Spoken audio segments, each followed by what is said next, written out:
ओम विश्वानि देव सवितर्दुरितानि परासुव जदवदरन्तन्न आसुव। ओम शांति शांति शांति। श्रीहरिं परमानन्दम् उपदेष्टारमीश्वरं व्यापकं सर्वलोकानां कारणं तन्नमाम्यहम्। श्रीगुरुभ्यो नमः। हरिः ओम।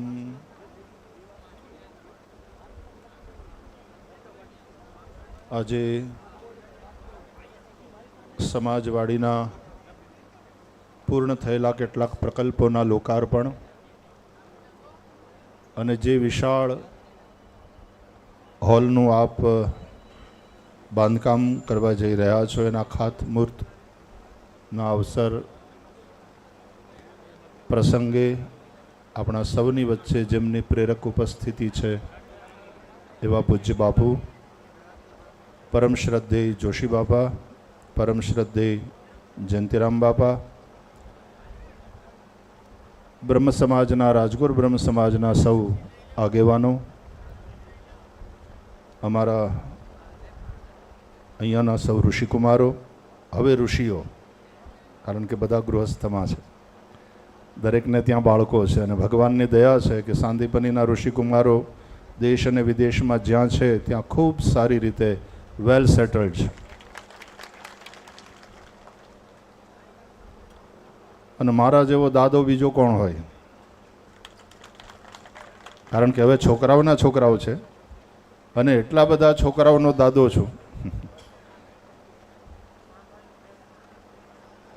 અમુક ઋષિકુમારોના બાળકો પણ ભણે છે, અમુક ઋષિકુમારોના દીકરા દીકરીના પણ લગ્ન થયા. એટલે અમારા બધા જ વાલા ઋષિકુમારો, આચાર્યો, આપ સૌ ભાઈ બહેનો અને વંદનીય સાધ્વી માતાઓ,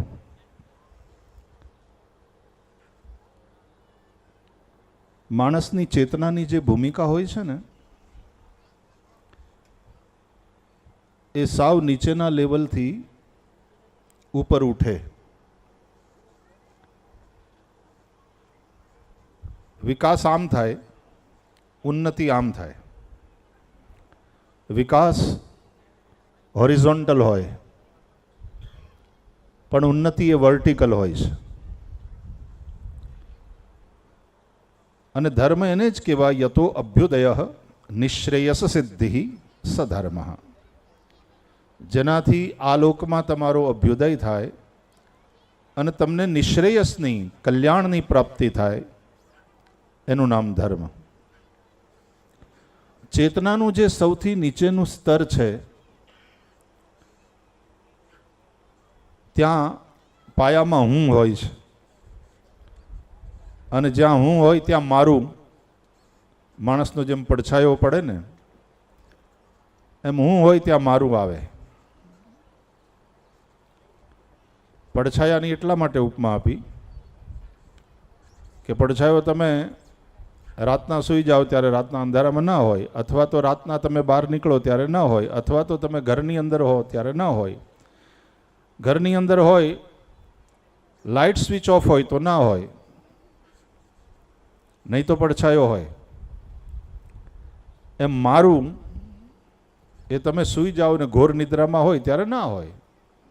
તમને તમારા શરીરનું પણ ભાન નથી હોતું. જાગો એટલે તરત હું અને મારું, અને જ્યાં મારું આવે ત્યાં તારું પણ સામે ઊભું જ હોય. એટલે આ સૌથી નિકૃષ્ટ અવસ્થા છે, મારું અને તારું. એક જ ઘરમાં રહેતા હોય પણ મારું તારું હોય.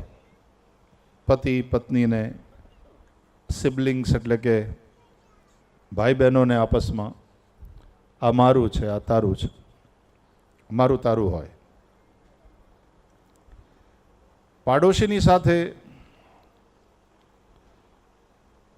અથવા તો ગામના બીજા લોકોની સાથે વ્યવહારની વાત આવે ત્યાં અમારું તમારું આવે.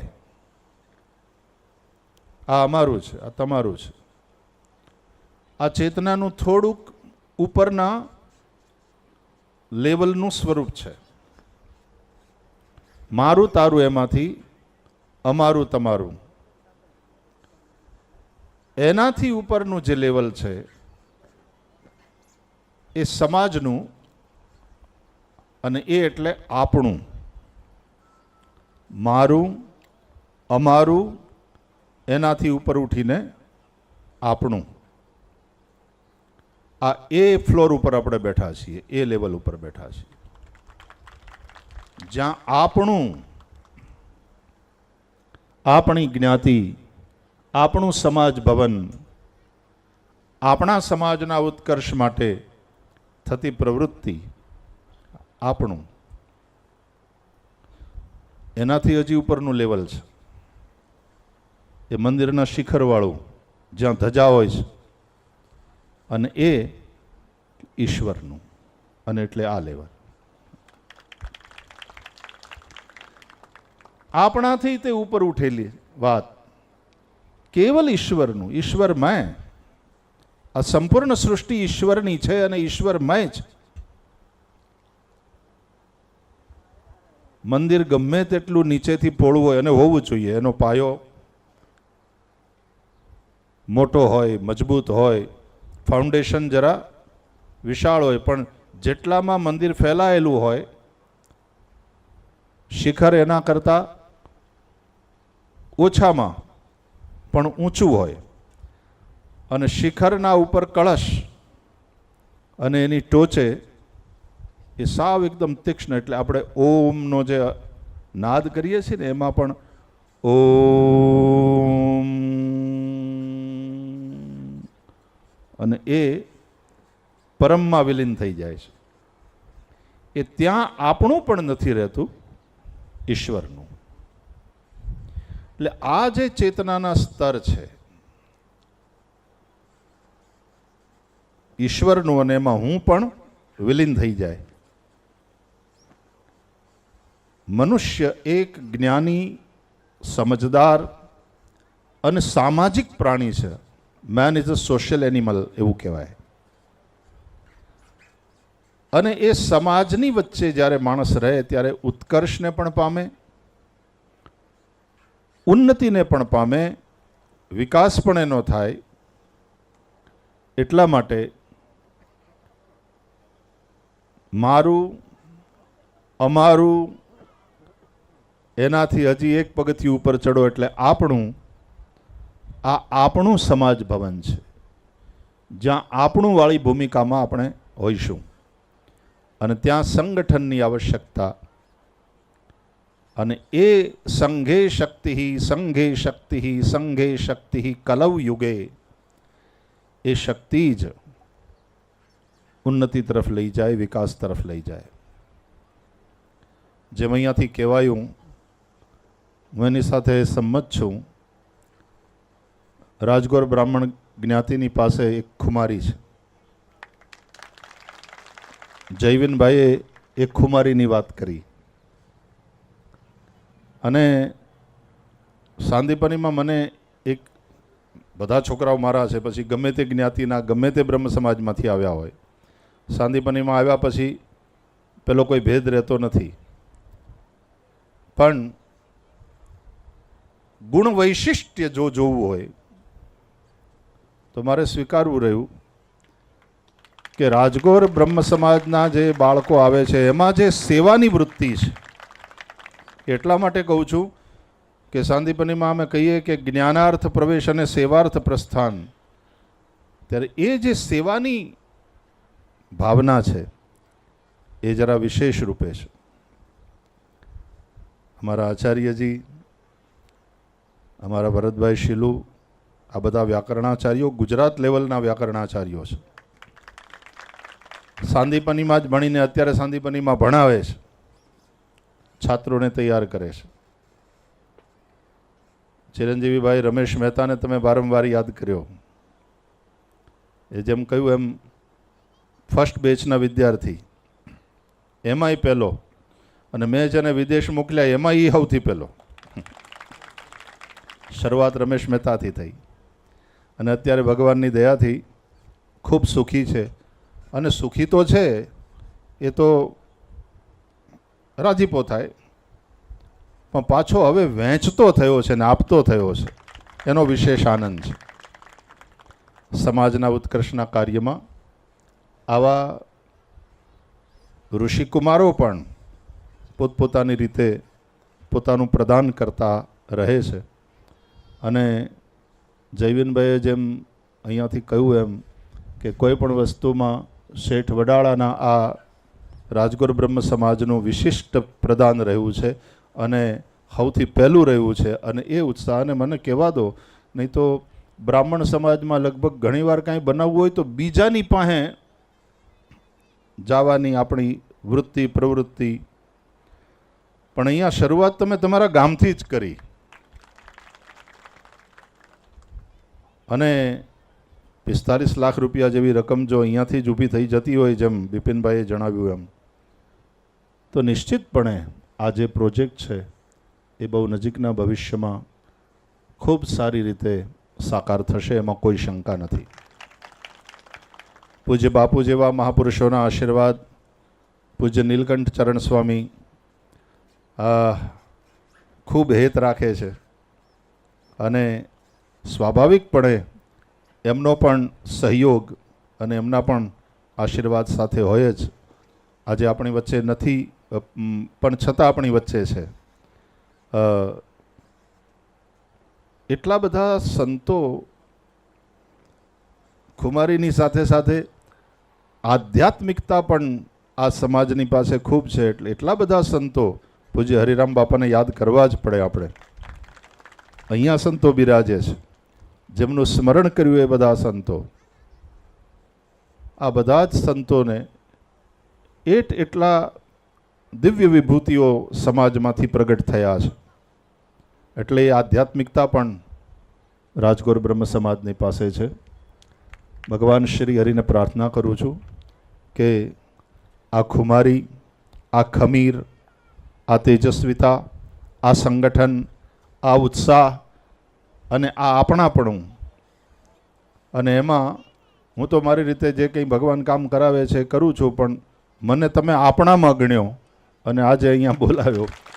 અને મારે શેઠ વડાળાને એ રીતે જોવું હતું. મને છોકરાઓનો બધાનો બહુ ભાવ છે કે ભાઈ શ્રી ઘરે ઘરે પધરામણી. મેં કીધું બેટા નહીં મેળ પડે આ વખતે, પણ છોકરાઓ નવા આવે ને સાંદીપનીમાં, ત્યારે હું પહેલી વાર જ્યારે એની સાથે બેઠો ત્યારે બધા છોકરાઓએ પોતાનો પરિચય આપવાનો હોય અને નામ આખું અને ગામ, જિલ્લો, આ બધું કહીને, કારણ કે પછી તો અમે ગોત્રોચ્ચાર શીખવાડીએ. જેવા સંધ્યા શીખે એટલે ગોત્રોચ્ચાર પૂર્વક પછી પ્રણામ કરતા થાય. પણ એ પહેલાં તો નામ, ગામ, આખું નામ બતાવો, જિલ્લો બતાવો. તો મારું શેઠ વડાળાનું નામ બહુ આવે. એટલે એમ થાય તું શેઠ વડાળાનો, તું શેઠ વડાળાનો, તું શેઠ. એટલે મને એમ થયું કે શેઠ વડાળા કેવું છે, ચાલો એકવાર જરા આંટો મારી આવું. અને અહીંયાથી આમ નેજવું કરીને ગામને જોતા, અને ગામ એટલે ખાલી ખોરડા મકાન નહીં, ગામ એટલે આ બધા એમાં રહેનારા. આપ સૌને જોઈને, આપનો ઉત્સાહ જોઈને ખૂબ પ્રસન્નતા થાય છે. ભગવાન શ્રી હરિને પ્રાર્થના, વધારે આપ સૌની વચ્ચે રહેવાનું મન થાય પણ પૂજ્ય બાપુની આજ્ઞા લઈશ, કારણ કે થોડાક કાર્યો, હું પણ અમેરિકાના પ્રવાસે નીકળું એ પહેલાં થોડું બધા કામ, અને હવે નવા સત્રની શરૂઆત થવા જઈ રહી છે. અને બાપુ નવા સત્રથી ઋષિકુમારો માટે નવો છાત્રાવાસ ભવન બનાવ્યું છે. એટલે વિદ્યાર્થીઓ, ઋષિકુમારો આ નવા વર્ષથી જેવા હવે આવશે એટલે નવા છાત્રાવાસ ભવનમાં એ પ્રવેશ કરવાના છે. આપ સૌ ભૂદેવોના આશીર્વાદથી રોજ પુષ્પાંજલિમાં, મંત્ર પુષ્પાંજલિમાં શું બોલો છો? વિદ્યા બુદ્ધિ ધનૈશ્વર્યમ પુત્ર પૌત્રાદિકમ સંપદ. એ એટલી વધતી જાય છે. અમારે પુત્ર પૌત્ર એમ બાપુ કેટલું લઈને બેઠા છે. મને તો ઘણીવાર હું ત્યાં જાઉં ત્યારે એમ થાય કે ખરેખર આ મહાપુરુષની તપસ્યા છે. એટલા મેડિકલ સેવાઓ, એટલી એજ્યુકેશનને લગતી સેવાઓ, એટલી સામાજિક સેવાઓ, અને પછી એક ઠેકાણે થોડી કેટલી જગ્યાએ. આ શું કામ? પછી આપણામાંથી તે ઉપર ઉઠીને બધું એનું એક તું શ્રી હરિ, એક તું, અને ત્યાં તો પછી એકલો જ છે, બીજું કોઈ છે એકમ એવ અદ્વિતીયમ, દૂસરા કોઈ હે નહીં. મારા તારું, મારું, આપણું, તમારું એ કાંઈ રહેતું જ નથી ત્યાં.